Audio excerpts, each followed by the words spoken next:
plaquetas en la coagulación sanguínea. El inositol quizás es el más importante porque da lugar a segundos mensajeros, al IP3 y al diacilglicerol.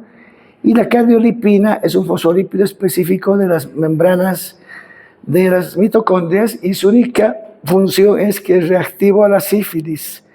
Permite hacer un diagnóstico a veces cuando se tiene que hacer no solamente un estado serológico, sino una biopsia. Esta presencia da lugar a la positividad para sífilis. Siguiente. Los lisofosfolípidos son una fractura del fosfolípido, se quedan solamente con un ácido graso. Los plasmalógenos son abundantes en el sistema nervioso central, encéfalo y músculo. Y los que tienen alcohol esfingosina se llaman esfingolípidos, siendo el mayor representante de esfingomielina, que se encuentra en cerebro, tejido nervioso, etc. Pueden contener colina, y etc. Y van a dar lugar a las estructuras llamadas ceramidas. Las ceramidas tienen un rol hoy por hoy muy importante, porque las ceramidas se pueden utilizar en muchas cosas y se ha visto que tienen utilidad cuando estas ceramidas forman globócidos, gangliósidos y forman además los cerebrósidos. Siguiente, por favor. La oxidación del grupo amino de la esfingosina produce ceramidas y la unión de fosfato esfingomielina, hemos dicho, y ahí aparecen cerebrósidos. Los cerebrósidos son las ceramidas con un solo azúcar, con un solo monosacárido. En cambio, los gangliósidos son ceramidas donde hay muchos ácidos, muchos azúcares que se han unido. Y el ácido que más se une y el más importante es el ácido siálico, que representa a los gangliósidos. Siguiente, por favor. Las reacciones de los fosfolípidos, tenemos que en su síntesis interviene casi paralelamente la síntesis de los triacilgliceroles. Es decir, los fosfolípidos no tienen una síntesis propia, precisa, sino que van anexada a la síntesis de los triglicéridos. Y al estar anexada a los triglicéridos se aumentan varios compuestos. Y aquí aparece en su debut un nuevo nucleótido. Hemos dicho que hay nucleótidos ATP, ADP, UTP, UDP, y aquí aparece CDP como un nuevo nucleótido que es propio de las reacciones de los fosfolípidos. Siguiente, por favor.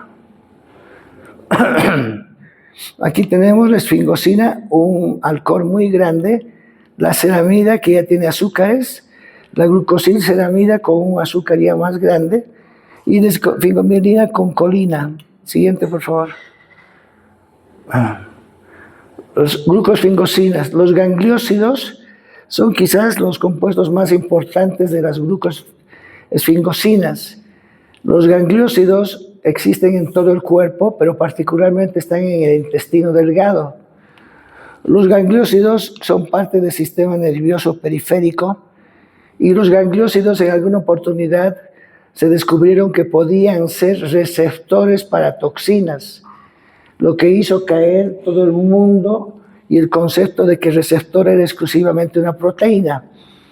Entonces ahí se cayó el dogma de que los receptores son proteínas, porque los gangliósidos del intestino reconocieron y recepcionaron a la toxina del cólera.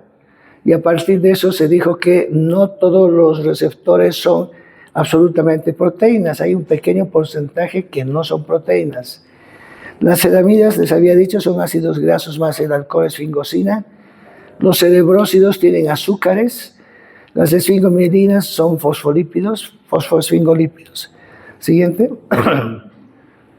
Los principales ácidos grasos que forman los cerebrósidos son el ácido lignocérico, cerebrónico, nervónico. Estos ácidos grasos no los formamos nosotros.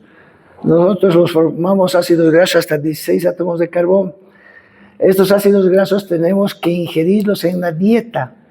Y estos ácidos grasos se ingieren cuando consumimos alimentos de pescados de mares muy fríos, como el salmón, el bacalao, etc. Pero se incorporan a nuestra estructura y van a formar parte de los cerebrósidos. Sin embargo, también existen otros ácidos grasos propios nuestros que van a formar los cerebrósidos. Siguiente.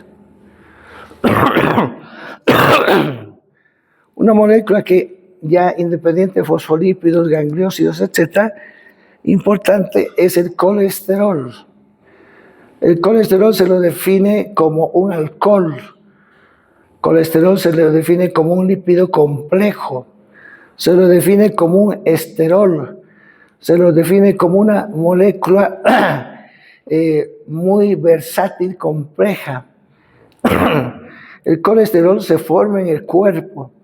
Teóricamente no es necesario que consumamos colesterol, porque el colesterol se forma en el cuerpo a partir de acetilcoenzima A. Sin embargo, el colesterol cuando se forma se esterifica y se dirige guardado dentro de las células o se va a las membranas. El colesterol en las membranas mantiene el flujo de la membrana y hace que el proceso que se llama mosaico fluido de la membrana se mueva.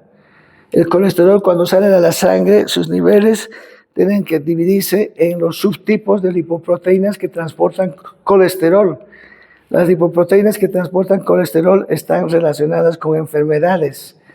Las lipoproteínas de baja densidad muy relacionadas con aterosclerosis.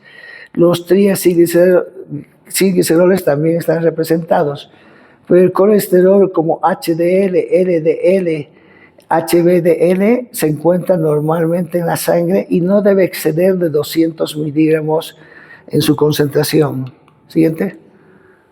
El colesterol entonces podemos definirlo de diferentes maneras. Hemos dicho es un lípido complejo, es un alcohol de 27 átomos de carbón, tiene enlace doble entre el carbono 5 y carbono 6, tiene un grupo metilo en el carbono 18 y 19 y posee una cadena lateral de alquilos de 8 miembros.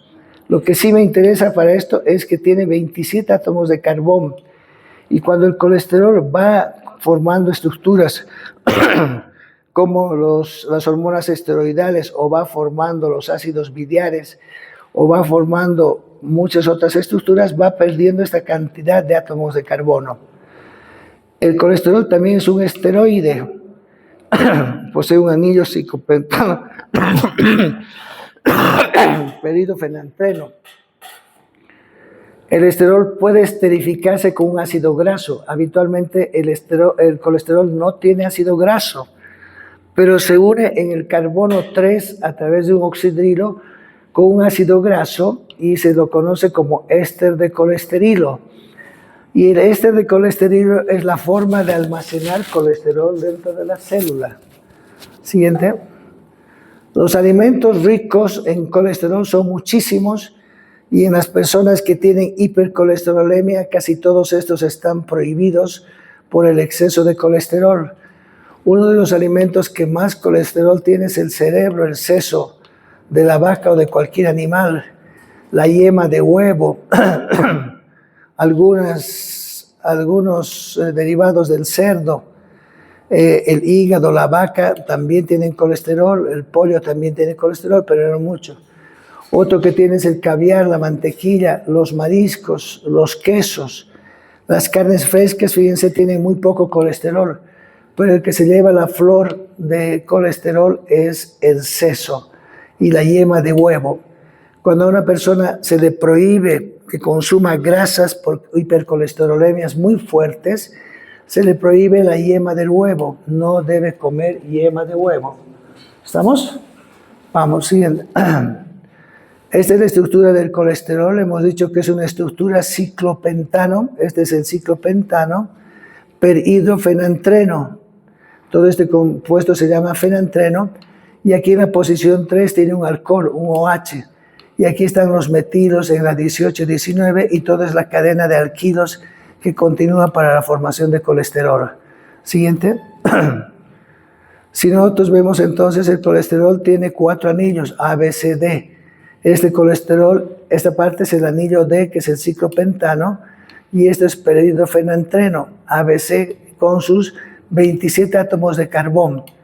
Cuando el colesterol se convierte en este de colesterilo, el OH de esta posición es reemplazado por un ácido graso.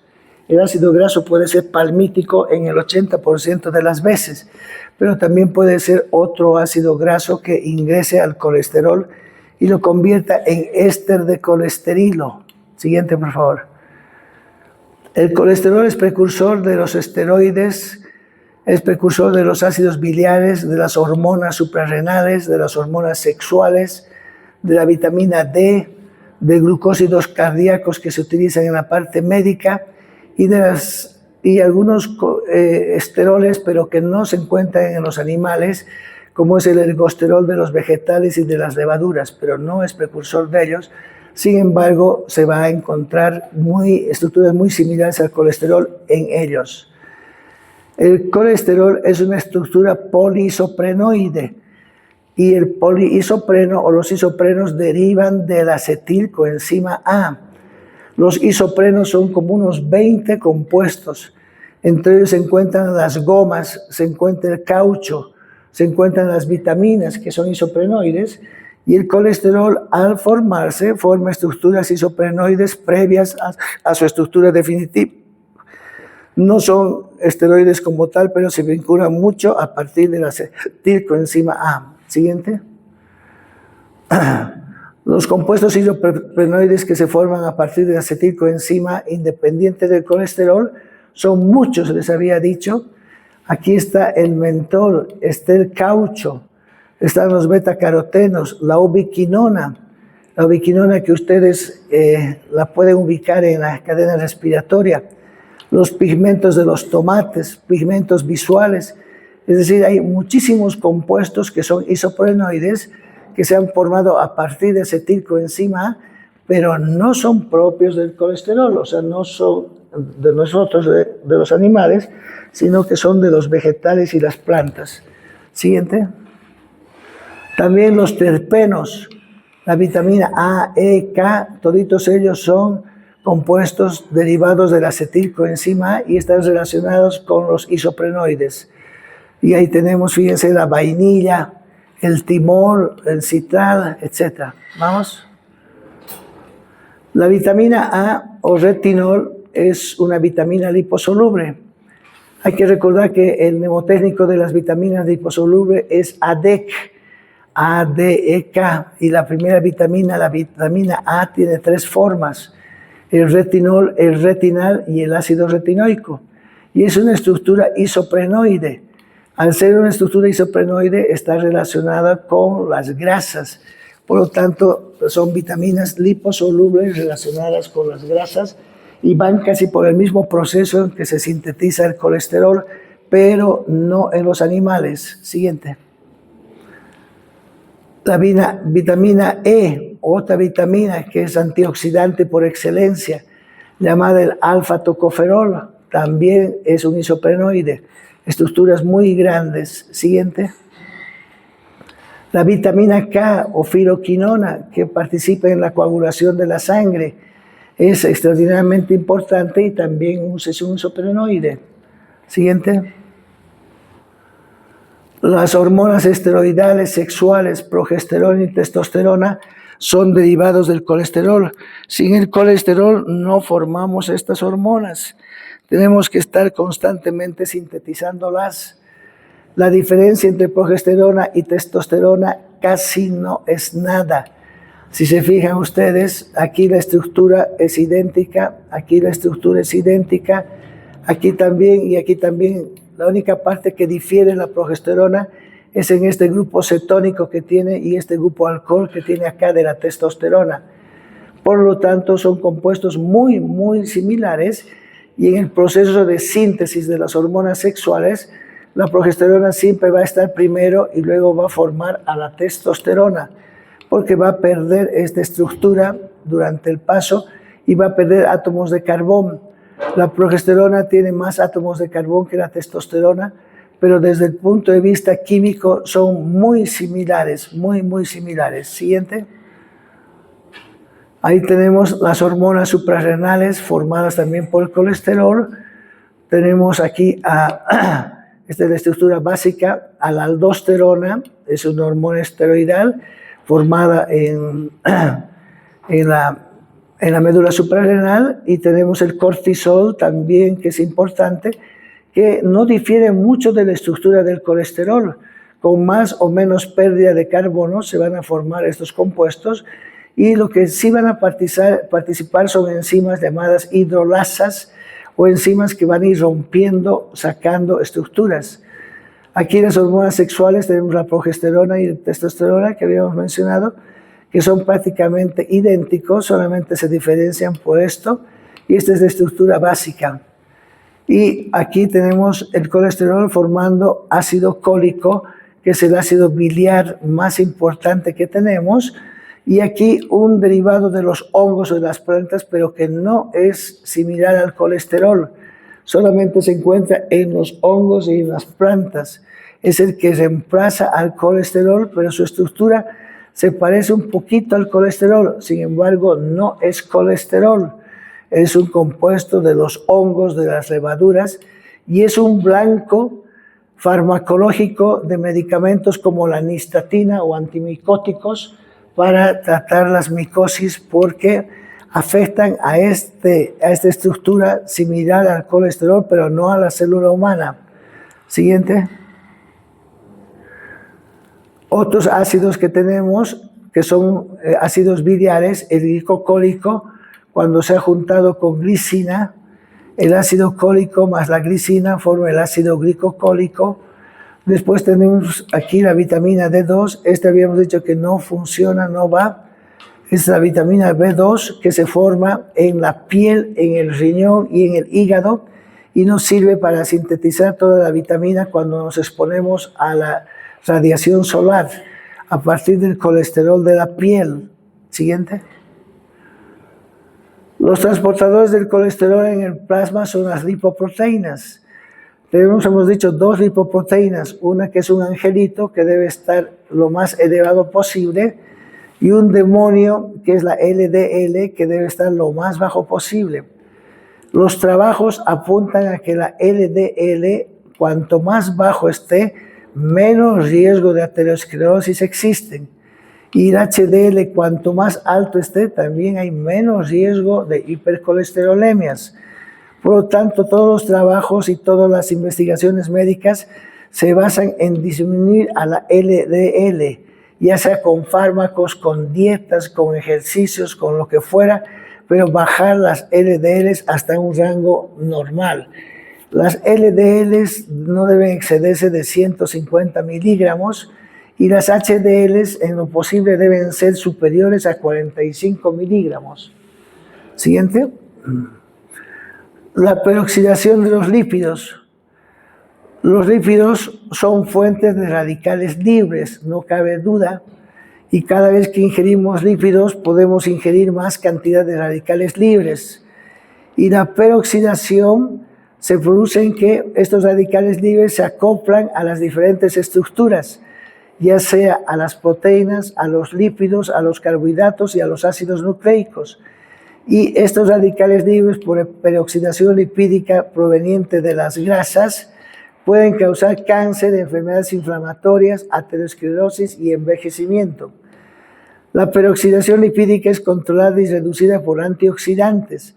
El mejor antioxidante que tenemos es la vitamina E, el mejor antioxidante, pero también hay antioxidantes como la vitamina C y los betacarotenos, pero el mejor y el que se pregunta en examen, el antioxidante de excelencia, es la vitamina E. Siguiente, por favor.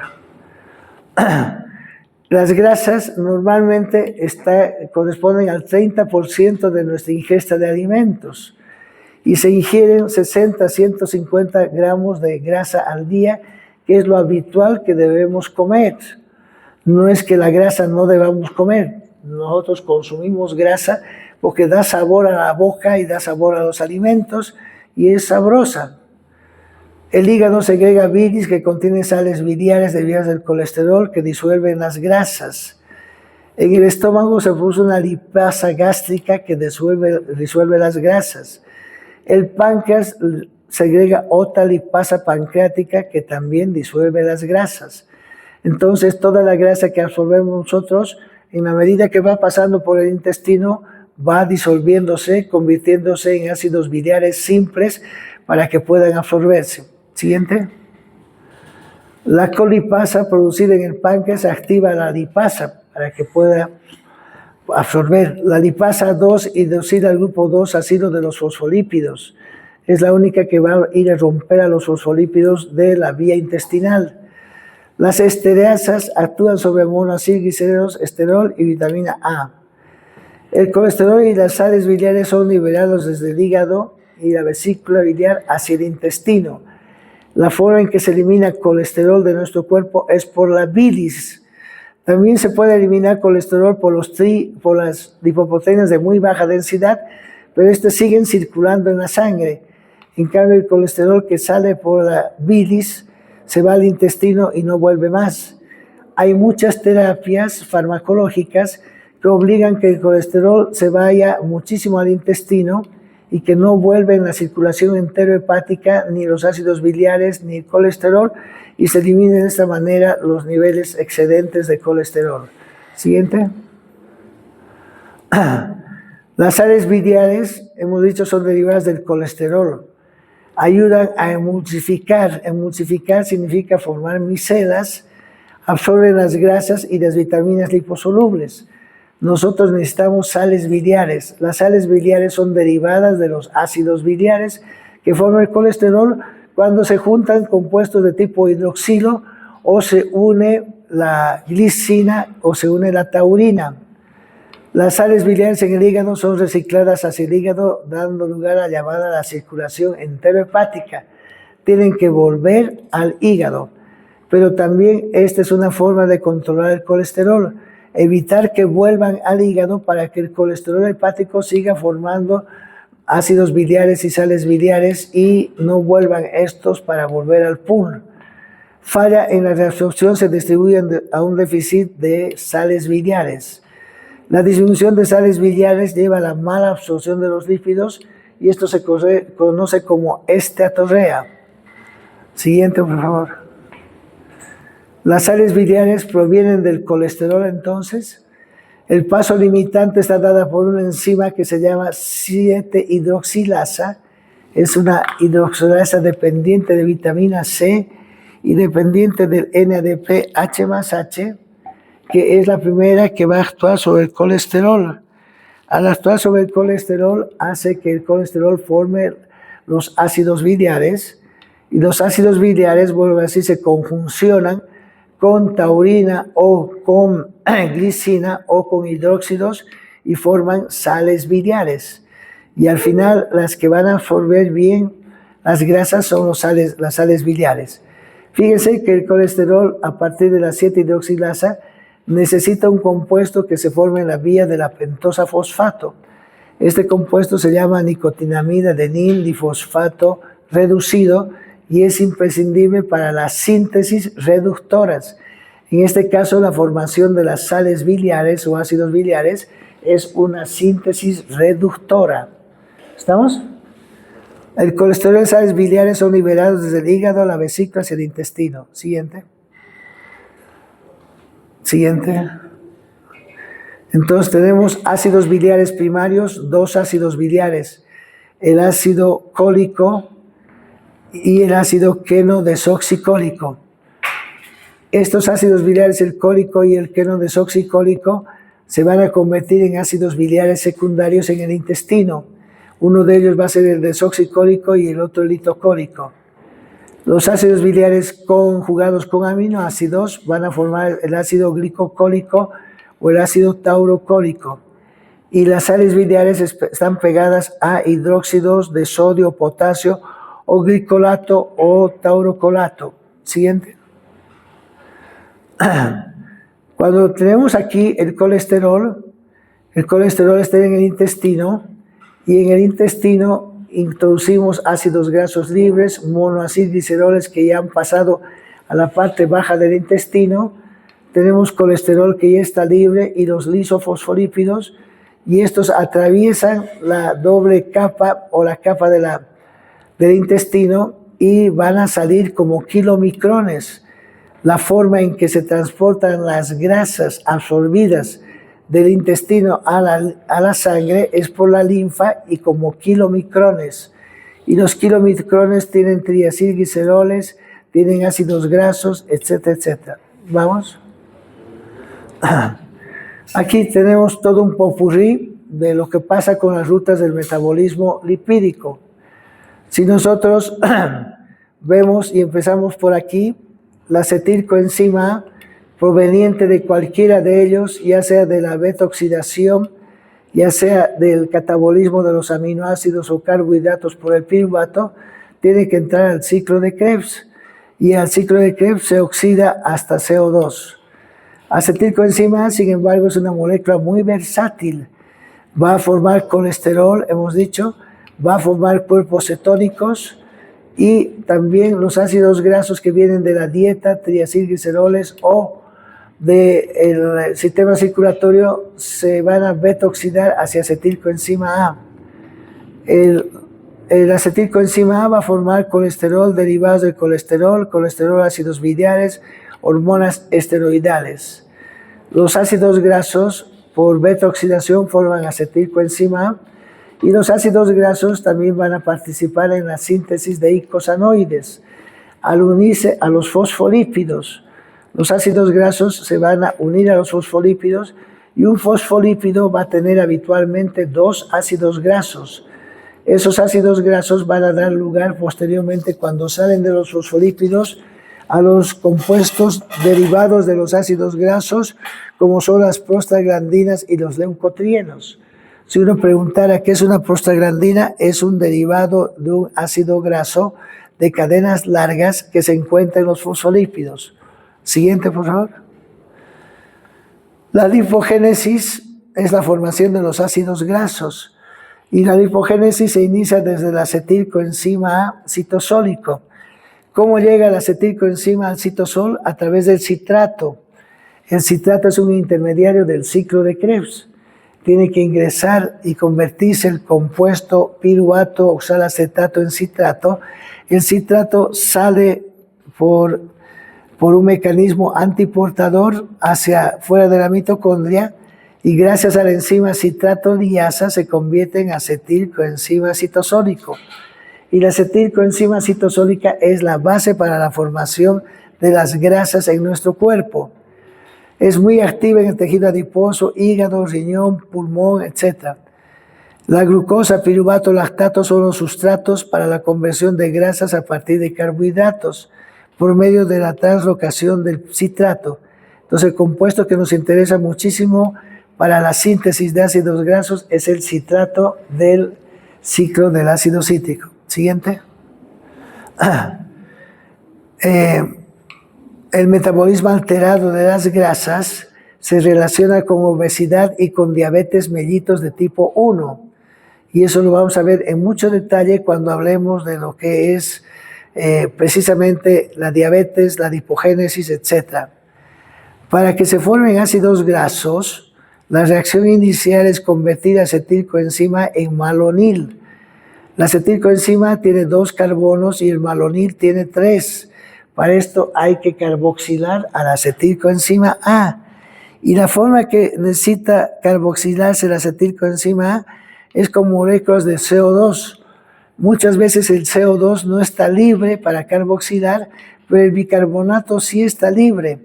Y el bicarbonato dona CO2 para que la acetilcoenzima se convierta en malonilcoenzima A, que es el primer compuesto de la síntesis de los ácidos grasos. Ahí se requiere biotina como una vitamina que va a participar en la carboxilación y se consume energía. Siguiente. El catabolismo de los ácidos grasos o beta-oxidación va a ocurrir en las mitocondrias del hígado, del músculo, de muchos tejidos. Y la beta-oxidación se inicia con un ácido graso activo, acetilcoenzima A, que por beta-oxidación termina en acetilcoenzima A. La beta-oxidación forma acetilcoenzima A y acilos de diferentes tamaños hasta que desaparezcan todos los acilos. En la beta-oxidación se utilizan NAD, FAT, generan NADH+H, FAT H+H y generan ATP. La beta-oxidación ocurre en las mitocondrias, es la forma de generar acetilcoenzima A y energía. La beta-oxidación aumenta mucho cuando hay mucho ácido graso. Y cuando hay mucho ácido graso es porque hay mucha lipólisis. Aumenta la oxidación de los ácidos grasos, el ayuno prolongado y la diabetes mellitus, porque moviliza a las grasas del tejido adiposo para reemplazar la energía que está faltando. Siguiente. Los ácidos grasos de cadenas largas utilizan un sistema de transporte mediado por la carnitina para entrar a la mitocondria. En cambio, los ácidos grasos de cadenas cortas pasan libremente por la mitocondria. Los ácidos grasos de cadenas cortas no requieren de carnitina. Los ácidos grasos tienen que entrar a la mitocondria para beta-oxidarse y generar energía. Siguiente. Bien, aquí quedamos, chicos, en la estructura de la carnitina y la circarnitina, que es interesante. Vámonos.